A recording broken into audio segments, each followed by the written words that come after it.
শ্রী শ্রী রামকৃষ্ণ কথামৃত থেকে নেওয়া আরেকটি বিখ্যাত গল্প, সেই সিংহ শিশু এবং ভেড়ার পালে তার থাকা নিয়ে যে গল্পটা, বিখ্যাত গল্প। এখন কি হয়, একটি মেষ পালক আছেন, অর্থাৎ তার অনেক ভেড়া আছে। মেষ মানে ভেড়া, পালক মানে যিনি পালন করছেন। তো ওই ভেড়ার পাল নিয়ে তিনি রোজ চড়াতে যান। পাহাড়ের ওপরে একটা বন আছে, সেখানে ওই ভেড়ার পালেগুলো চড়ে, পাশে একটা নদী বইছে। একদিন বিকেল হয়ে যাচ্ছে, সন্ধে হয়ে আসছে, তো উনি নিয়ে যাবেন। তার আগে ভাবলেন একটুখানি তামাক খেয়ে নি। তো খাচ্ছে বসে বসে, দূর থেকে একটা সিংহী লাফ মেরেছে। নদীর ওই সরু নদী ছিল, ওখানটা টপকে গিয়ে একবারে ভেড়ার পালে। এবার যখন এই প্রেসারে লাফ মেরেছে, পেটে চাপ পড়েছে, পেটে বাচ্চা ছিল, একটা সিংহ জন্মে গেছে। এখন এই লোকটার ওই সিংহটা দেখে মায়া হয়েছে, আর সিংহী মারা গেছে সঙ্গে সঙ্গে, অন দ্য স্পট ডেড, সঙ্গে সঙ্গে মারা গেছে।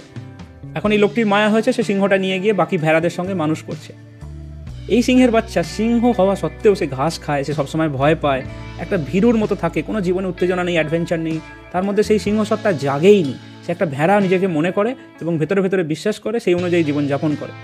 এখন আরেকদিন এইভাবেই যখন চড়াতে চড়াতে কিছু মাস গেছে, বড় হয়েছে, আরও কয়েক বছর গেছে, বেশ বড় সড়ো সিংহের বাচ্চা, কিন্তু কোনো চেতনা নেই, এইভাবেই চলছে।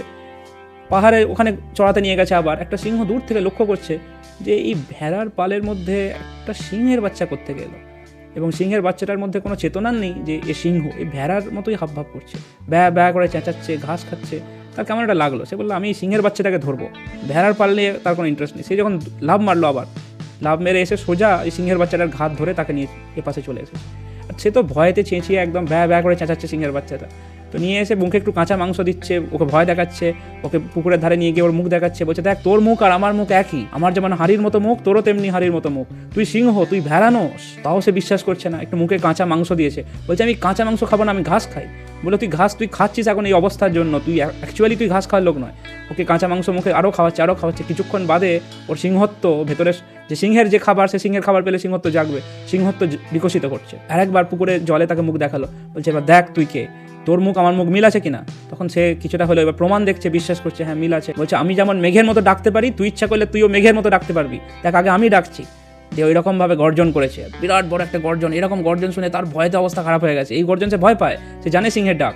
ভেড়া ভেতরে সে নিজেকে ভেড়া মনে করে না, বলছে তুই চেষ্টা কর, তোর এরকম গর্জন হবে। তখন যখন ও চেষ্টা করেছে, ওর ওরকম গর্জন হয়েছে, তখন ওর ভেতরে জেগে গেছে যে আমি তাহলে সিংহের বাচ্চা, আমি এতদিন ভুল জীবন কাটালাম, এই জীবনটা আমার জীবন ছিলই না।